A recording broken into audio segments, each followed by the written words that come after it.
Tonight on Unsolved Mysteries. We're hot on the trail of guerrilla warriors that are out of control from Namba Zimbabwe. Who's next for this new nuclear nemesis? In the 1930s, the Soviet Union was said to have had a highly secretive program dealing with UFOs. Our anonymous informant talks with us about what he knows. These men had the power of God in their hands and didn't have a clue how to use it. He brought us this extremely unauthorized photo from the files of KGB headquarters. If this program had been successful, could this have been the turning point of World War II and history as we know it?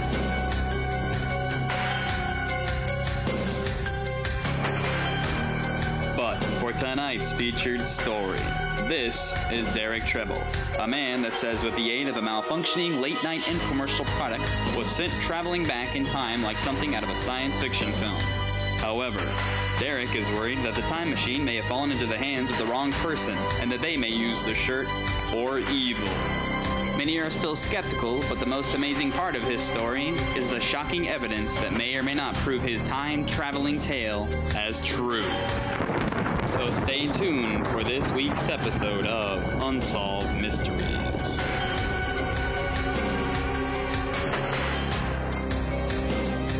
Well, it all started one night when I was up watching late night TV. You know when it gets late and it's just a bunch of infomercials trying to sell you a bunch of stuff, junk you just don't need?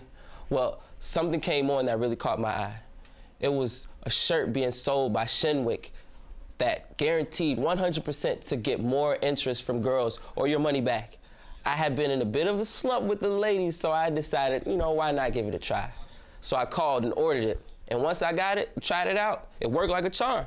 I'd never seen so many ladies look at me like I was a piece of meat. I mean, I wasn't about to start complaining, so one day I decided to take one of these lucky ladies out on a picnic one afternoon.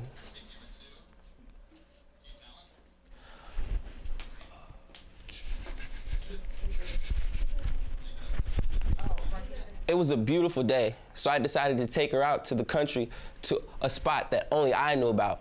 The forecast said it was supposed to be 80 degrees with a light breeze.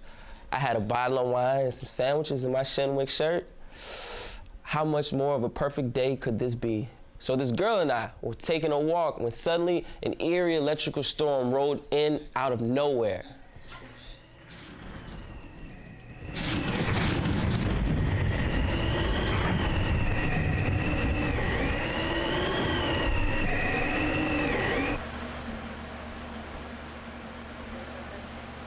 Lightning, thunder, and rain started unleashing all around us. Then all of a sudden, something crazy totally happened.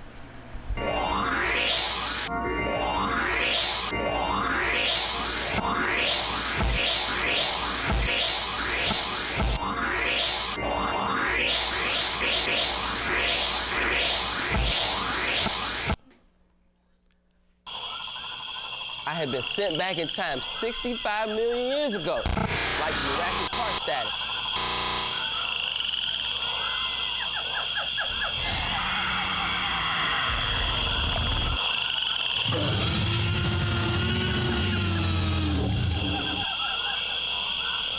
Thank God the shirt ended up being really easy to control. All I had to do was think hard about a time and a place, and bam, there I would be. I saw things you couldn't even imagine. I kicked it with Abe Lincoln, Attila the Hun. I even met JC, if you know what I'm trying to say, and tons of other people. So I eventually started sneaking back in time and stealing things from the past and selling them to private collectors and museums. Well, there is this one item that is of particular interest in right here in my hands. It's Albert Einstein's journal from when he was 23 years old, and it's been missing for a long time. I'm the only person with a copy of this journal. If you check any history book, it is common knowledge that this is my hands, or the book is my hands has been missing from the pages of history. Go ahead and check the book and see it's Einstein's handwriting.